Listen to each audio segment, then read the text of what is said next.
Bonjour à tous, je m'appelle Eduardo et bienvenue au séminaire PET. Dans cette vidéo, je vais parler du retour de l'homme sur la Lune.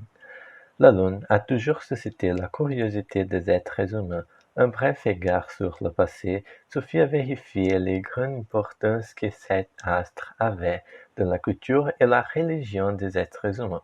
Comme l'homme ne comprenait pas les phénomènes naturels dans le passé, il a cherché des explications dans les étoiles, en particulier sur la Lune et le Soleil.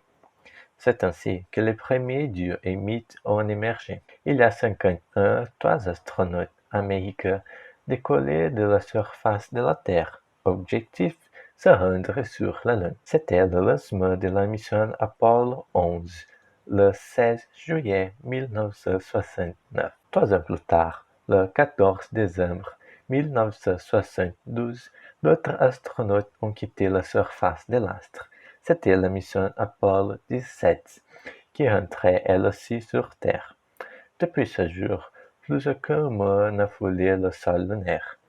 Malgré l'enthousiasme provoqué par l'exploit de 1969, plus de 600 millions de téléspectateurs ont suivi cet atterrissage. Pourquoi aucune autre mission habitée n'a-t-elle eu lieu après 50 ans? Pour le comprendre, il faut revenir plusieurs décennies en arrière, jusqu'à la fin des années 1960 et au début des années 1970.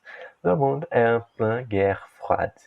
Cette époque de tensions idéologiques et politiques entre les États-Unis et l'Union soviétique et leurs alliés respectifs. C'est le moment de la course à l'espace. L'Union soviétique a réalisé les premiers vols spatials habités avec Yuri Gagarin en 1961. 12 ans plus tard, la soviétique Valentina Tereshkova est la première femme à voler dans l'espace. Plusieurs missions spatiales ont été menées par l'Union soviétique et les États-Unis, tous plus prétentieux et au-dessus les uns que les autres. Mais ce sont les Américains qui ont fait les plus grands pas de l'histoire de l'homme dans l'espace. Le 20 juillet 1969, la capsule de la mission Apollo 11 atterrit sur la Lune. Neil Armstrong est alors devenu le premier humain à marcher sur la surface lunaire. À cette époque, la motivation qui prévaut pour que les humains visitent la Lune est d'ordre politique. Une fois que la démonstration a été faite, l'impulsion nécessaire pour poursuivre le programme s'est essoufflée. L'objectif politique avait été atteint et l'objectif scientifique, lui seul, n'était pas suffisant pour maintenir cette mobilisation complète. Claude Egner, astronaute et conseiller auprès du directeur général de l'Agence spatiale européenne, ESA. La question que tout le monde veut savoir après 51 après le dernier voyage de l'homme sur la Lune est: quand reviendrons-nous?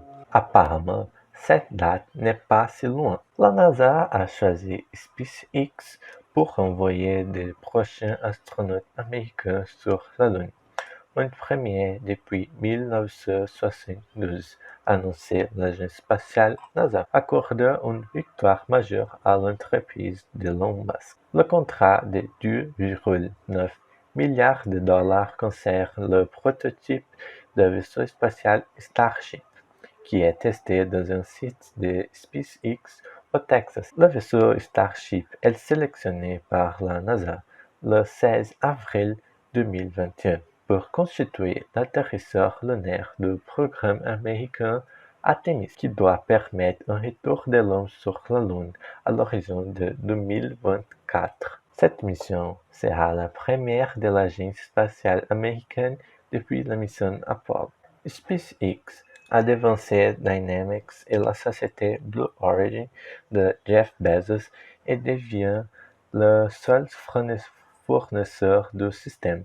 Une rupture par rapport au passé, car la NASA choisissait souvent plusieurs entreprises en cas d'échec de l'une d'entre elles. La fusée choisie pour aller sur la Lune, la fusée Starship, qui est proposée par le premier étage Super Heavy, anciennement appelé Bi-Falcon Rocket ou BFR, est un lanceur orbital super lourd, actuellement en cours de développement par SpaceX, visant une capacité à placer un char utile de plus de 100 tonnes en orbite basse. Actuellement, le contrat avec SpaceX pour l'atterrisseur lunaire suspendu pour le moment, alors que SpaceX devait recevoir un premier versement et entamer des discussions avec la NASA pour l'avenir du projet.